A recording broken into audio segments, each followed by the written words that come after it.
So this is the Studio King at MGM Grand. This looks like a renovated room. It's really clean. There are the shared toiletries. We have a good mirror with good lighting, and most importantly, full-length mirror. I hate barn doors for bathrooms, but I've been seeing those everywhere now. And here's the room. It's actually gorgeous. I love the pink.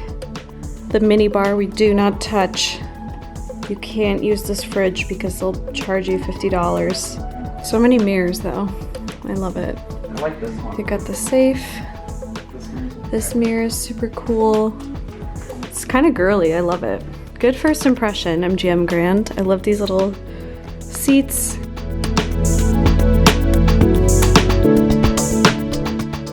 So we just found the other tower to our rooms. It's hidden back here.